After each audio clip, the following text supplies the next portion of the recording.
It's time for the Freedom in 5 Minutes podcast. Powerful and liberating business strategies you can start in 5 minutes or less. Now, here's your host, Dean Soto. Hey, this is Dean Soto, founder of freedomin5minutes.com and prosulum.com, prosulum.com. And we're here again with another Freedom in 5 Minutes episode. Today's topic is this: communication barriers that hurt, and why what you are saying and what I'm saying is very different. That and more coming up. Well, good morning, good evening, good afternoon, wherever you might be or whenever you might be listening to this. It's good to be able to connect with you. Hope you are doing well during this Christmas season. So the wife and I and all of our kids went to Hillcrest Tree Farm. Hillcrest Tree Farm. My wife and I are very different. Very, very, very different. Christmas time comes around, Advent starts, a couple days ago, and my wife is like, we are late. We are late getting our Christmas tree. We are late. What is going on? And for all intents and purposes, it seems like I'm not the only one who thinks, or she's not the only one that thinks I'm late, because our normal place where we get our tree was completely sold out. Well, apparently Christmas comes early nowadays. And so my wife is like, you are late. What is going on? You better get this tree going. Let's go. So yesterday we went to the Hillcrest Tree Farm. It is interesting because it's definitely further away from where I thought we were going to go. But we had a really cool experience. So on the drive there, it was morning time. We stopped by this really cute little American diner that my kids loved. I was surprised that they loved the diner so much. It really was just like a small little diner, and they served food just like a Denny's. It was very Americana. And my daughter, who's going to have her birthday next month or next week, she's like, Daddy, can we come here for my birthday? I'm like, sure. Okay. I was so totally surprised. And then after that, we went to the tree farm, and it was a cute little spot. There was a train. They had a Santa. They had a whole bunch of trees that were overpriced, and they had kind of a treehouse. But it was funny because the treehouse, upon inspection, was not really built on a tree. It had a tree underneath it, but they cut out the tree for whatever reason, so it looked like it was sitting on the tree, but they had these metal pylons and stuff like that. And now that I'm building stuff, now that I'm building tree houses, and now I'm building all this other stuff, I'm definitely inspecting, going, I wonder how they did this. And then I saw that they actually did not build it on a tree. A big part of it was not even touching the tree that was underneath it. And so, anyway, I don't know why they did that, but c'est la vie, it is why they did it. So, all that being said, we were just done with all the fun and festivities and everything like that. We had to choose our tree. Well, my wife, she knows our house really, really well. We have 10-foot ceilings. Is it 10-foot ceilings? Maybe 11-foot ceilings. It might be 11-foot ceilings. And so she knew that we should probably get a tree around 7 to 8 feet, with the tree being more on the 8-foot side, along that side. So I'm like, yeah, it sounds great. So we start looking, and the kids are kind of going crazy all over the place. And not all of them, but the younger ones especially. And I'm telling my wife, wow, this. She's showing me some of the trees, and I said, I said, yeah, that looks great. And we even looked at this bigger tree, and I said, yeah, you know what? We might want to go bigger this year, just because we don't know, right? We don't know if, like, it with our ceilings and everything like that, what if it's too small and then it just makes it look scrawny? And I'm sitting there agreeing with her, and whenever I would give my opinion, she would kind of ignore it. She would just kind of be like, oh, okay, and then move on to the next. And then ask for my opinion, and then kind of tell me, hey, you're not really, you're not really giving me, any feedback. And I'm like, what are you talking about? I am giving you feedback. I'm telling you that this one looks great. I like this one. This is great height, and all these other things. And the same thing went with my other daughter, who communicates very similar, in a similar way that I do. So here I am saying that these ones look great, and I think you should actually go with this one, and so on and so forth. Well, in the meantime, my wife is communicating that she wants my feedback, but is also giving this aura of, you're not giving me the feedback that I want. And so what ensued was a disagreement of epic proportions. She got hurt because she felt like she wasn't getting the feedback. I got hurt because I felt like she was ignoring me.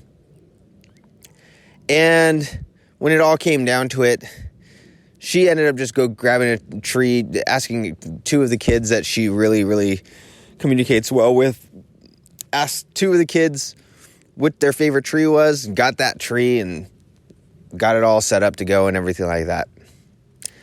And we ended up having quite a bit of an argument, and there were tears. There were actual tears over a Christmas tree.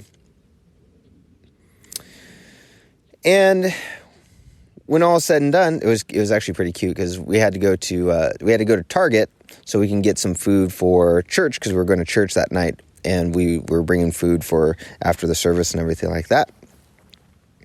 And we went to Target. I felt bad, and so I said, I left all the kids in the car with the older one watching them, and I went and got her and myself a Starbucks. And I'm feeling bad about the whole thing, and I definitely didn't communicate well. And then she went and got all the stuff that she needed at Target. She pulls up to the van, so I go back to the van to surprise her with the Starbucks. She's inside the Starbucks, by the way. She went by herself to go get a whole bunch of stuff. I just went out real quick to get a Starbucks for us. I came back, I put the Starbucks into the center console, and she came back, and she had a Starbucks for me and for her as well, which showed that she was feeling bad about it. I was feeling bad about it, and we apologized to each other, and we made up for sure. But when it all came down to it, we were like, we came to the realization that we were both saying essentially the same thing. We were both. So she was saying, I need your opinion, I need your help. And I was saying, I would love to help, and I'm giving you my opinion. But in both cases, it was received in the completely opposite way. In both cases, it was received in a negative. I thought that she had her own, what she had in mind. She wanted her own way. She had her own thoughts. She didn't want my opinion. Every time I gave my opinion, she would shut it down. And she thought that I was just saying, well, you pick, since you know the house, and blah, blah, blah, blah, blah, blah, blah. And after analyzing and looking at it, going, no, that's not what I was saying at all. I've come to the realization, and this always happens. This happens with any type of interpersonal communication, is that you could essentially be saying the same thing. You could essentially be saying what your customer wants. You can essentially be saying what your coworker would like. All of these, you can be saying things the way that is positive and edifying and all that other stuff. But if the other person doesn't receive how that is transmitted, kind of like the mode and medium, and if it's translated to them, how it's actually said to them is not the way that they want it to be, or it's a way that's kind of abrasive, even if it's positive. You can actually, even if it's positive, even if it's something that would normally in a different circumstance make them extremely happy, you can actually lose them. You can actually make them angry or sad or mad or whatever it is. And so when you're dealing with customers, some of them might love text messages. Some of them might not. You could have the same message in a text message that you put into email, like this exact same message, and one customer is going to like it, and one customer is not. Some might like. I have one customer, because I send gifts in the mail. I have one customer who was like, "Love that you're sending gifts in the mail, but you're sending too much sweets. You're sending too many sweets." And so for them, like my other customer is like, "Yeah, keep sending the brownies, keep sending this stuff. This is great." So depending on how you are communicating and how you're translating or transporting or transposing that communication can really depend whether a customer is going to appreciate what you're doing or not. It's really going to tell, it's going to determine whether that customer is going to get the actual true message that you're trying to give them or not. They're either going to feel loved or they're going to feel like you do not know me.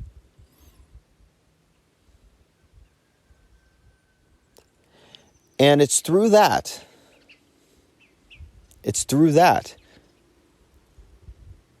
you're able to determine and you're able to give a ton of value to your client in a way that you would not be able to do otherwise. If you did not know how they liked to be communicated, you run the risk of destroying that entire relationship.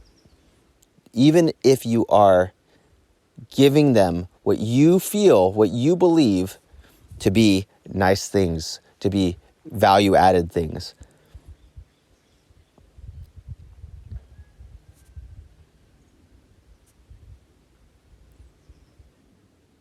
So what are you doing right now? What do you know about your customers? What do you know about the people whom you serve that allow you to differentiate and segment and personalize on a scalable basis your relationship and the things that and the value that you want to give them? Challenge you this week to see how well do you know your clients, and not just from, I know them in my head. How much data do you have on them in your CRM, your customer relationship manager? How much data do you actually have on them? Do you have their spouse's name? Do you have their birthday? Do you have their likes and dislikes? Do you have where they live? Do you have their mobile phone? Do you have their opt-in for letting you do mobile? Do you have their anniversary date? Do you have how much they've spent with you? How recently they spent with you? How frequently they spend money with you? Who are your top 20% clients? This is all data that allows you to scale that attention that you otherwise couldn't scale. So I challenge you this week to make all of that a reality. I challenge you this week to make all of this, to gather as much data to at least see what you have and see where you can start gathering that'll differentiate you from everyone else. All right, so this is Dean Soto. Thank you so much for being here with me. It was a pleasure, and I will see you in the next Freedom in 5 Minutes podcast episode. Thanks for listening to the Freedom in 5 Minutes podcast. Now, head over to www.freedomin5minutes.com and register for our free masterclass and discover how to start systemizing and automating your entire business 5 minutes at a time. We'll see you next time on the Freedom in 5 Minutes podcast.